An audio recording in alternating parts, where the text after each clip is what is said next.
The giant ships appeared in Earth's skies without warning. 7 massive vessels, each larger than the biggest human city, hovered above major population centers around the world. Their dark metal hulls blocked the sunlight, casting shadows over millions of people below. But instead of panic, a strange calm settled across humanity. Commander William Hayes of the United Earth Defense Force stood on the roof of the New York Command Center, watching the alien vessel through his binoculars. His second-in-command, Captain Jane Miller, handed him the latest report. "All 7 ships are holding position, sir. No signs of weapon systems activating." William nodded slowly. "And our resolution unit?" "Ready for deployment, sir. Frank Summers is leading the team." William smiled. Frank was the best diplomat Earth had, a man who had stopped 3 colonial conflicts without firing a single shot. If anyone could handle first contact, it was him. 6 hours later, Frank Summers stood in a specially prepared meeting room, waiting as the alien visitors arrived. The creatures that entered were tall and insect-like, with 4 arms and skin that shimmered like polished metal. The leader, identifying itself as Imperial Commander Zexfall, spoke through a translation device. "We are the Kelthid Empire, rulers of 17 star systems. Your world is now under our protection and control. Resistance would be—" The alien paused, searching for the right word. "Wasteful." Frank smiled warmly, as if greeting an old friend rather than an invader. "Welcome to Earth, Commander Zexfall. We have prepared refreshments and accommodations for your delegation. Perhaps we could discuss cultural exchange before moving to political matters." The alien's 4 arms twitched in what humans would later learn was confusion. In 300 years of expansion, no species had ever responded to the Empire's arrival with offers of hospitality. "You misunderstand," Zexfall said. "This is not a negotiation. We are here to demonstrate our power and receive your surrender." Frank nodded thoughtfully. "I understand the tradition of showing strength. In humanity's past, we too believed that was necessary." He gestured to a large screen on the wall. "Perhaps you would be interested in seeing how we've evolved beyond that approach." Before the alien could object, Frank activated the display, showing scenes from Earth's history, terrible wars, followed by peace conferences, international cooperation, and finally the formation of the United Earth Government. "We discovered something valuable," Frank explained. "War is expensive, not just in lives, but in resources, time, and potential. We found that understanding each other's needs allowed us to create solutions where everyone gained more than they could through conflict." Zexthal stared at the human with 6 eyes that blinked in sequence. "You are saying humans do not fight wars anymore?" "Oh, we can fight," Frank said softly. "We just discovered we're better at ending conflicts than prolonging them." He handed the alien commander a small device. "This contains our complete history of warfare and conflict resolution. We invite you to study it before we continue our discussions." 3 days later, Commander Zexthal requested another meeting. The alien's demeanor had changed. There was a new tension in its movements. "Your species is strange," Zexthal said. "You have weapons that could damage our ships, yet you did not prepare them for use. You have soldiers trained for combat, yet you sent a diplomat to meet us." Frank nodded. "We've learned to see beyond immediate threats and opportunities." "The Empire has conquered 17 systems," Zexthal said. "None have approached conflict as you do." Frank smiled gently. "Perhaps that's why we're having a conversation instead of a war." For the first time in the Kelthid Empire's history, their advance halted not because of defeat, but because they encountered something they didn't understand. A species that viewed conquest itself as outdated technology. As Zexthal returned to the mothership that evening, the first cracks had appeared in the Empire's certainty. These humans understood something the Kelthid had forgotten long ago. That true power came not from winning conflicts, but from making them unnecessary. 6 months passed since the Kelthid ships first appeared over Earth. The alien vessels remained in orbit, watching, studying. On the Empire's command ship, Intelligence Officer Linda Reynolds moved through corridors that had been adjusted for human comfort. The Kelthid had invited 20 human representatives to live aboard their vessel as part of an exchange program. What they really wanted was to understand these strange creatures who responded to threats with conversation. Linda entered the observation deck where her Kelthid counterpart, Intelligence Director Kralvon, was reviewing data on human military capabilities. "Your species puzzles us," Kralvon said without looking up. His 4 arms worked separate control panels simultaneously. "You have the technology for powerful weapons, yet you build so few." Linda smiled. "We found something that works better than weapons." Kralvon's upper eyes blinked in doubt. "Your resolution units. We have been studying them. They appear to be soldiers without weapons." "Not soldiers," Linda corrected gently. "They're historians, psychologists, diplomats, and cultural experts." The Kelthid turned all 6 eyes toward her. "And they prevent wars." "How?" "By understanding what people truly need," Linda explained. "Most conflicts happen because people can't see a way to get what they need without fighting. Our resolution units find those ways." "Show me," Kralvon demanded. 2 days later, they stood in a small observation room aboard a human shuttle. Through the window, they watched as a human team led by Dr. Alan Harding met with leaders from 2 mining colonies on Mars that were on the brink of war over water rights. "Watch carefully," Linda said. "The eastern colony needs water for their families. The western colony needs it for their crops. They think there isn't enough for both." For hours, the Kelthid observed as Dr. Harding and his team didn't pick sides or force agreements. Instead, they asked questions, listened, and helped each colony understand the other's needs. By the end of the day, the colonies had agreed to build a joint water recycling system that would serve both their needs. "This is just negotiation," Kralvon said, clearly unimpressed. "Every species can talk." Linda shook her head. "It's more than talk. It's finding solutions that truly meet underlying needs. That's why it works." As they returned to the Kelthid ship, they received urgent news. A human outpost on Europa had been attacked. Early evidence pointed to Kelthid weapons. "Now we will see the truth," Kralvon said with a gesture Linda recognized as satisfaction. "Your people will demand justice. They will threaten us.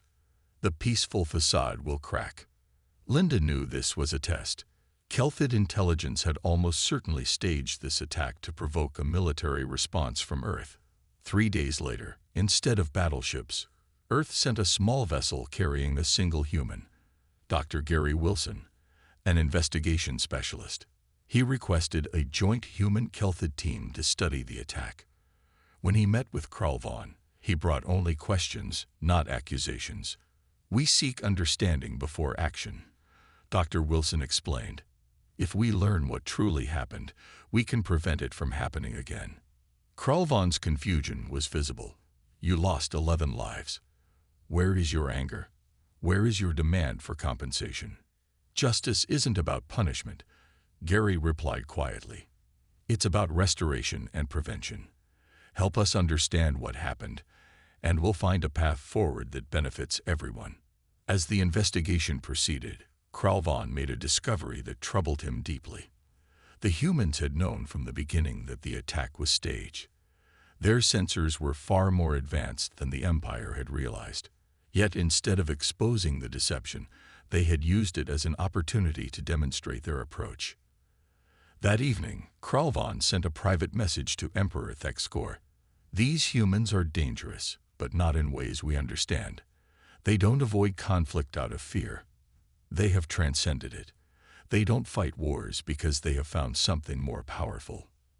The Empire, which had conquered 17 star systems through superior firepower, now faced something their weapons couldn't defeat, a species that had evolved beyond the need for conquest. Humanity wasn't afraid of fighting. They had simply outgrown it. Emperor Thexkor stood before the large viewing window of his command ship, watching the blue-green planet below. Earth looked peaceful from space, too peaceful for a world that should have been terrified by the Empire's presence. "Your Majesty," said Commander Zexthal, approaching with a deep bow. "We have a situation on Nethar IV that requires your attention." The Emperor's mood darkened. Nethar IV had been a problem for decades. The native Netharians fought fiercely against Imperial control, despite overwhelming Kelthid military superiority. Thousands had died on both sides, yet the resistance continued. "Send more troops," the Emperor ordered automatically. "We have tried that approach for 20 years, Your Majesty," Zexthal said carefully. "The human ambassador has offered assistance." The Emperor turned all 6 eyes toward his commander. "The humans, what could they possibly do that our military cannot?" "They request permission to send a small team. No weapons, just their resolution unit specialists." The Emperor hesitated. Then, more from curiosity than hope, he nodded. "Very well. Let them try. But they have 1 month. After that, we crush the rebellion our way." 2 days later, Gregory Parks led a team of 8 humans to Nethar IV. Unlike Kelthid soldiers in their heavy armor, the humans wore simple clothes marked only with the Earth Alliance symbol, a blue circle with olive branches. They carried no weapons, only communication devices and data tablets. For the first week, the humans did something the Empire found strange. They listened. They met with Netharian leaders, not to make demands but to ask questions. What were they fighting for? What did they need to live good lives? What traditions mattered most to them? Then the humans spent a week with the Kelthid colonial governor, asking similar questions. What resources did the Empire need from this world? What were their plans for the colony? What outcomes would they consider successful? In the 3rd week, Gregory's team created maps showing both Netharian sacred lands and Imperial resource needs. They discovered something surprising. The two didn't completely overlap. The real conflict wasn't about the entire planet. It centered on 7 specific regions where Netharians performed ancient rituals that connected them to their ancestors. On day 22, Gregory presented his proposal to both sides. The colony would be redesigned to avoid the sacred spaces. Mining operations would be rerouted.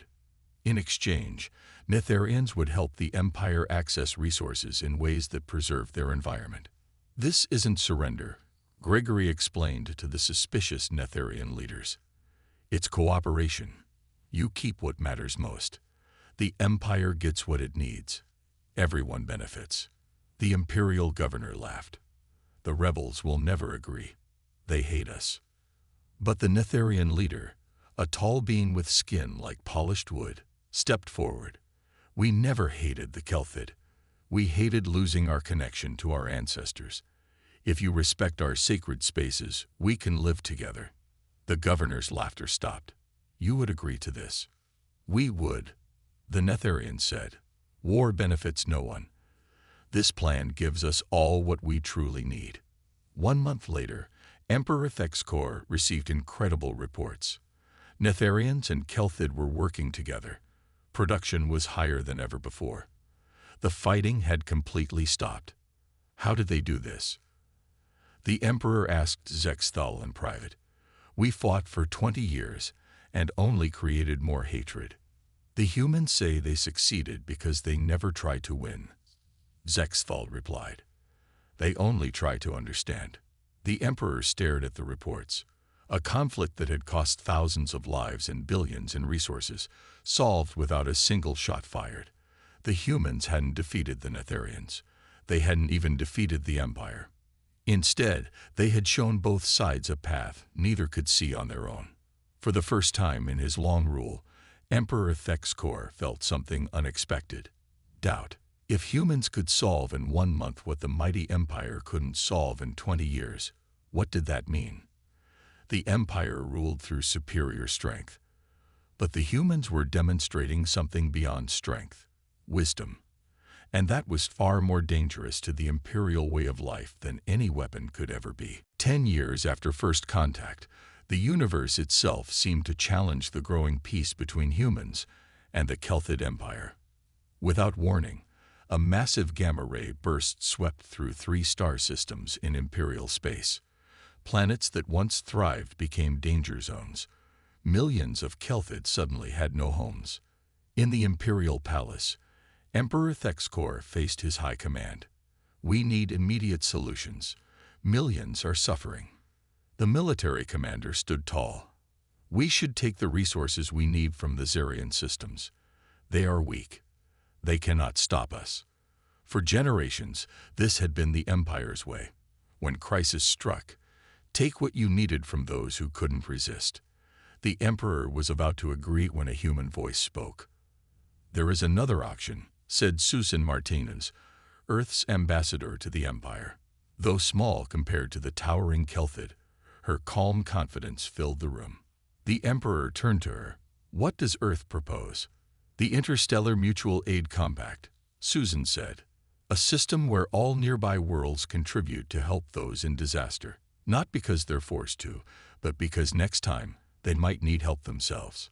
The military commander's four arms gestured in frustration. "Pretty words, but words don't feed hungry Kelthid."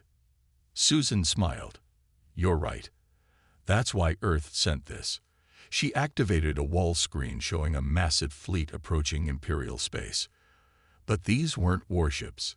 They were hospital vessels, cargo carriers filled with supplies, and construction ships designed to build new homes quickly. 30 Earth vessels, Susan explained, ready to help without demanding anything in return. The Emperor stared in disbelief. "Why would you do this?" "We came to your world as conquerors." "Because that's what neighbors do," Susan replied simply. "And because we know something important. Helping others today means they'll help us tomorrow." 2 months later, Admiral John Weber of Earth's Defense Fleet received an urgent message. The Vorteni Alliance, longtime enemies of the Kelthid, had prepared a massive attack fleet. They planned to destroy the weakened empire while it struggled with the disaster. "This is our chance to observe real war," his Kelthid liaison officer said, "to see how humans truly fight when challenged." Admiral Weber looked at the officer calmly. "You misunderstand our purpose. We don't take sides in wars." He turned to his communications officer. "Position our fleet between the Empire and the Vortani. Inform both sides that we will provide medical aid to all wounded and safe passage to any refugees. But you must choose." The Kelthid officer insisted. "The Vortani will attack soon." "We have chosen," Weber replied. "We choose to end the conflict, not join it." When the Vortani battle fleet arrived at the edge of Imperial space, they found 30 Earth vessels forming a line between them and their target. The Vortani commander demanded that humans move aside. Admiral Weber's response was broadcast across all channels. "Earth stands for life, not death. For building, not destroying. We will not fire on you, but we will not move. We offer instead to host peace talks aboard our flagship." "Why should we talk when we can win?" the Vortani commander asked. "Because even in victory, you lose more than you gain," Weber answered. "And because humanity doesn't take sides in wars. We end them." For 3 tense days, the Vortani fleet held position. Behind the scenes, Susan Martinez worked tirelessly, helping both sides see beyond the moment. She revealed that the Vortani homeworld faced environmental challenges that Kelthid technology could help solve. The Empire needed trade routes that Vortani space could provide. On the 4th day, Vortani and Kelthid leaders met face-to-face for the first time in a century. Not to negotiate surrender, but to discuss cooperation. As they talked, Admiral Weber sent a message to Earth. "Crisis contained. No shots fired. The human way works even here." Throughout the galaxy, other species watched in amazement. The humans had stopped a war without fighting one. They had faced a crisis not by taking from others, but by giving freely. Most disturbing of all to warlike cultures, their approach was working. The great hall of the Imperial Palace glowed with soft blue light. Hundreds of Kelthid nobles and military leaders filled the room, their metal-like skin reflecting the light as they shifted anxiously. At the center stood Professor Olivia Harris, a small human woman with gray hair and kind eyes. The Emperor himself had invited her to explain the human approach to conflict. Many species ask us how humans became peaceful. Olivia began, her voice carrying across the hall. The truth might surprise you. We were not always this way. She touched a small device on her wrist, and images appeared in the air around her. Human wars throughout history. Soldiers with primitive weapons, then with guns, then with devastating bombs that destroyed entire cities. Humans fought terribly brutal wars, she continued. We killed each other over land, resources, ideas, and even small differences in appearance. But over time, we learned something important. The images changed to show the aftermath of wars, destroyed cities, starving people, economic collapse. We discovered that war is wasteful, Olivia said simply. The winner often loses more than they gain. The resources spent fighting, lives, materials, time, almost always exceed what could be gained through victory. A Kelthid military commander stood up. But sometimes war is necessary to take what you need. Olivia nodded respectfully. That's what we thought too. Then we asked a better question. What if we could get what we need without fighting? New images appeared, humans working together, building cities, sharing resources. We developed resolution units not because we became soft or weak, Olivia explained. We developed them because they work better than armies. Our specialists in psychology, history, and diplomacy find ways for everyone to get what they truly need. Another Kelthid spoke up. But some enemies cannot be reasoned with. True, Olivia agreed. But those cases are much rarer than most believe. In our experience, about 95% of conflicts happen because people cannot see a peaceful path to meet their needs. Our job is to find that path. She walked slowly among the Kelthid leaders, looking into their many eyes. We haven't given up our capacity for violence. We still have weapons. We still train defenders. But we found that understanding works better than fighting. The Emperor leaned forward on his throne. Your approach seems to be spreading. Many worlds now ask for human advisors instead of weapons. Yes, Olivia said. Not because we force them to, but because they see the results. Worlds that cooperate grow wealthier than worlds at war. People who work together live better lives than people who fight. As the lecture ended, a young Kelthid officer approached Olivia. My name is Krell Zinn, he said hesitantly. I've been studying your resolution unit methods. Olivia smiled warmly. What do you think of them?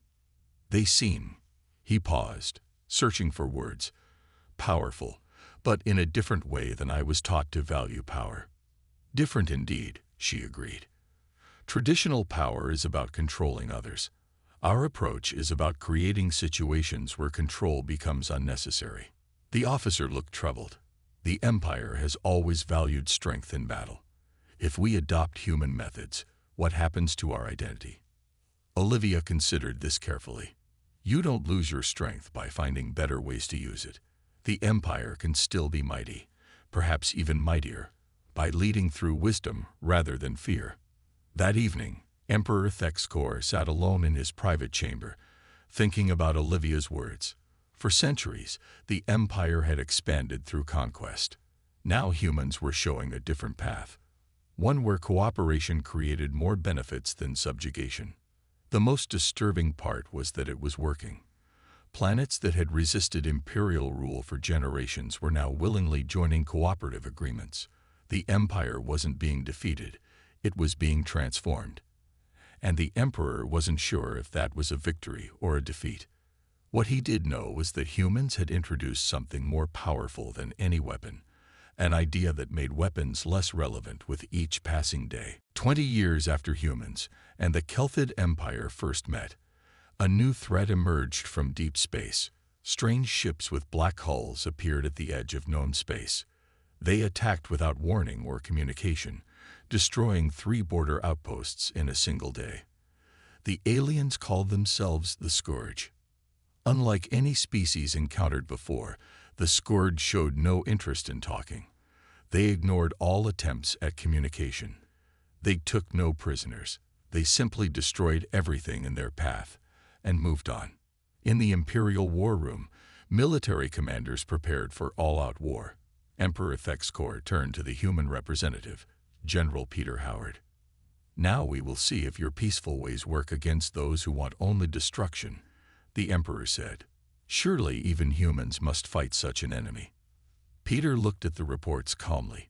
"We need to understand them first." "There is nothing to understand," the Kelthid war commander argued. "They kill. That is all we need to know." "Everything has a reason," Peter insisted. "We need to know why they kill before we decide how to respond."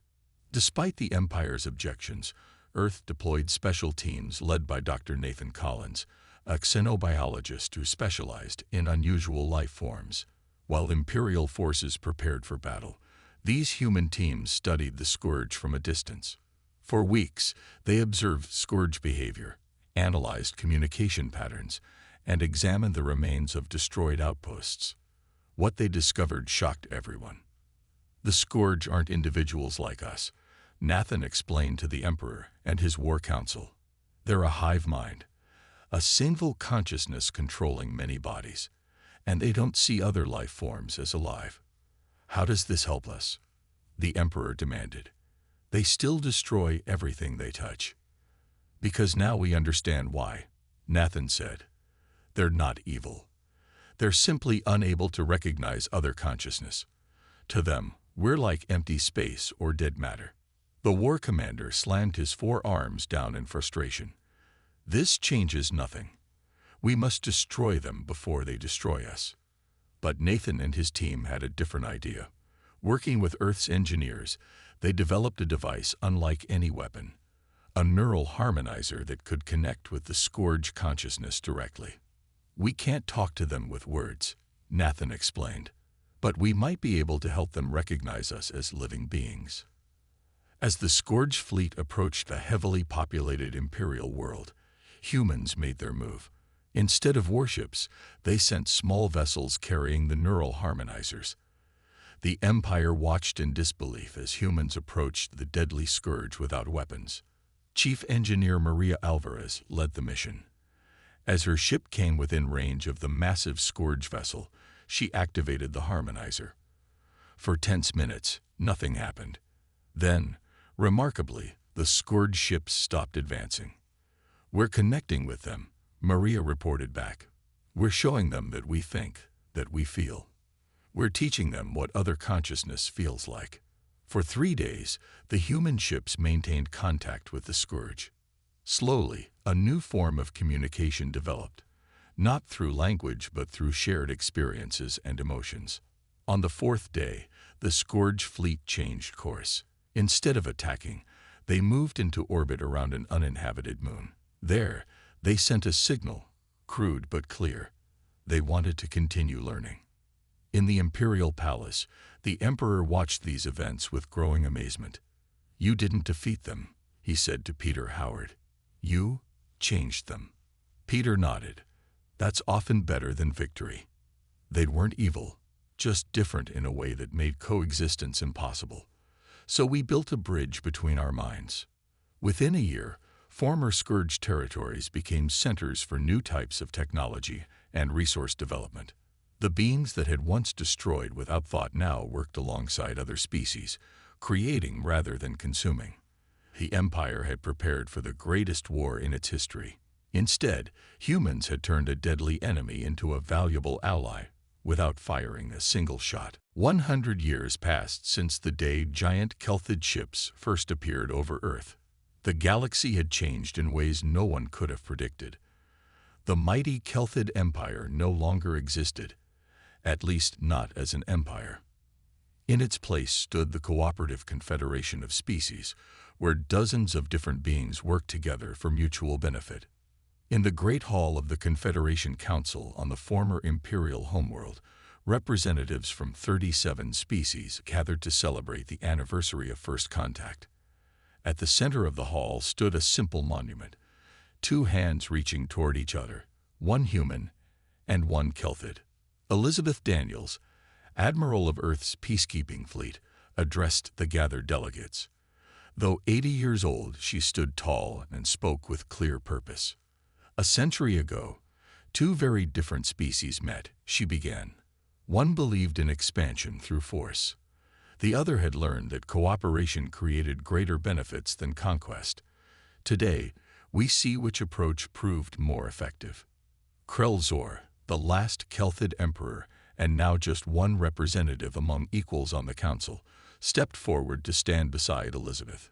"My ancestor once feared that humanity would destroy our empire," he said, his voice carrying across the quiet hall. He was right, but not in the way he expected. Humans didn't defeat us with weapons. They showed us a better way to live. Around the room, delegates nodded in agreement. The Vortani, once bitter enemies of the Kelthid, now shared technology and resources freely. The Scourge, once mindless destroyers, now helped build the most advanced ships in known space. Even the Netherians had become key members of the Confederation, their unique understanding of planetary ecosystems helping many worlds thrive. The human revolution wasn't fought with guns, Elizabeth continued.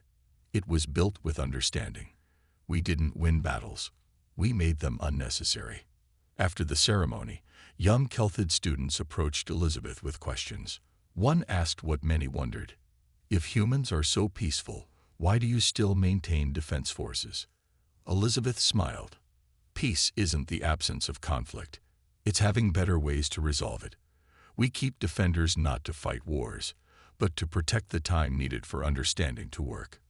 Later that evening, Elizabeth and Krelzor walked through the memorial gardens, where images of both human and Kelthid history were displayed side by side. The wars, the struggles, and finally the peace. "Do you think it will last?" Krelzor asked quietly. "This peace we've built." Elizabeth considered the question seriously. Nothing lasts forever. But ideas can survive longer than empires. The idea that cooperation works better than conflict has proven itself over and over. I believe it will outlive us all. As they reached the center of the garden, they found the oldest memorial, a simple screen showing the words Admiral John Weber had spoken a century ago when facing the Vortani fleet. Humanity doesn't take sides in wars. We end them. Across the Confederation, this philosophy had spread like a healing wave. New species joining the galactic community learned quickly that working together created prosperity that fighting never could. The resolution units that humans had pioneered now included members from dozens of species, all trained to find understanding where others saw only conflict. The universe remained dangerous, full of challenges and threats, but the approach to those threats had fundamentally changed. Where once stood mighty empires ready for war, now stood cooperative worlds prepared for peace. In the end, humanity's greatest contribution wasn't technology or resources. It was the simple, powerful idea that had transformed a galaxy. True strength isn't measured by your ability to defeat enemies, but by your ability to turn them into friends. "We're still learning," Elizabeth said as stars began to appear in the evening sky. "But I think we're on the right path." Krelzor nodded. Together,